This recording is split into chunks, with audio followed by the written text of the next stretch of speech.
yung ano, yung pansit-pansitan. Gagawin ko ng tsaa to. Ayan.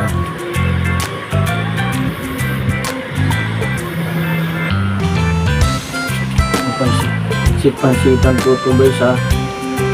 Ito. Kasanin ko rito para gawin ko yung tsaa to.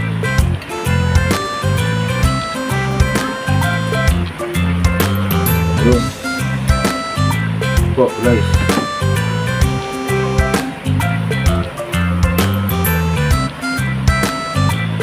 Ganito po kulay niya, ayan oh. Parang mag green siya na ano. Yung guys ang kulay ng pansit-pansitan. Ito po siya guys.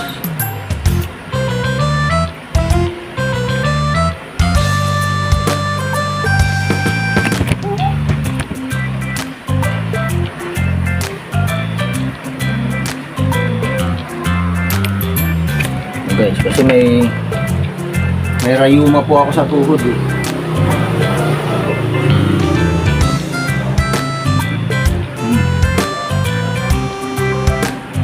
Wala naman po siyang lasa, parang tubig lang po siya. Okay lang naman po ang lasa.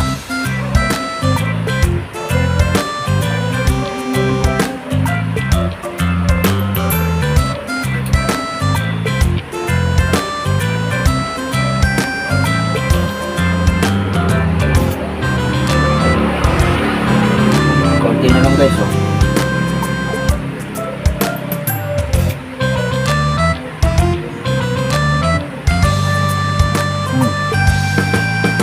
Ubus na po. In-straight ko na kasi malamig na po. Ito po guys yung pansit-pansitan guys. Sa mga may mga gout, mabisa po ito. Ayan o. Isasama nyo po yung ugat. Ilalaga po yan kasama ng ugat. Mahusay po. Ayan o, tignan nyo yung dahon guys. Parang heart po siya o. Ayan o yung dahon. Parang heart po yung dahon niya. Tapos parang may bulaklak siya sa pinakadulo niya. Ito guys, tumubo lang to rito sa bakuran ko. Sa bakuran namin, diyan ko lang po guys. Diyan ko lang na harvest yan. Itong pansit-pansitan, diyan ko lang po nakuha yan. Diyan po. Yan, marami pang tutubo yan guys. Ito, meron pa nga rito guys, yung patubo. Ito, pansit-pansitan rin yan guys. Damo lang po yan, ayan o. Damo lang po yan guys. Ayan o, mga pansit-pansitan guys o. Ayan. Ayan guys, yung pansit-pansitan, nugasan ko na maigi ito. Ayan guys o. Nugasan nyo maigi ah.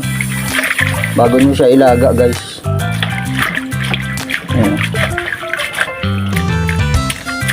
Mabisang gamot ito guys sa mga gout, sa rayuma, sa mga umiidad na rin po na may mga rayuma at gout. Ito mahusay po ito, hindi na kayo bibili ng gamot. Ito nga po ang iniinom ko, ginagawa kong tsaa to. Yung pinakasabaw niya guys. Ayan. Oh. Dito ko siya iluluto sa palayok. Ito guys yung palayok. Ayan guys. Mas mainam kung may ganito kayo, pero kung wala naman guys, kahit sa mga kaldero na lang na kaserola. Yan. Diyan ko siya iluluto guys. Diyan ko siya papakuluan sa palayok. Malinis na po yan ha. Yan po. Yan lang po.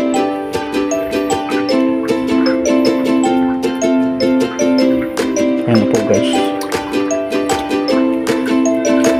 Lagyan ko siya ng ano, huwag yung galing sa gripo guys, mineral kung meron kayo, pero kung wala rin naman pwede rin sa gripo guys.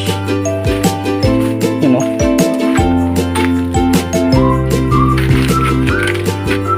Guys, lalagyan ko siya ng tubig dito sa mineral namin guys.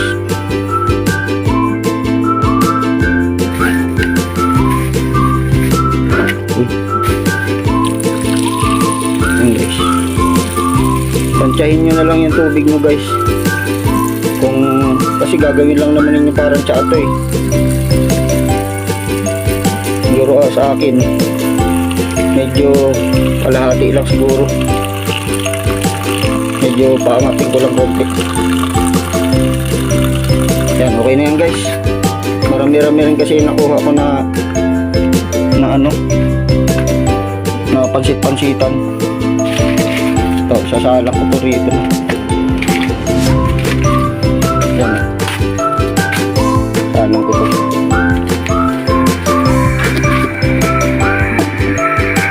Yan guys, pinapakuluan ko na guys. Kumukulo na ang aking pansit-pansitan mga guys. Yan na. Papalamigin na lang yan guys para mainom na gagawin siya yung ano yan, sabaw.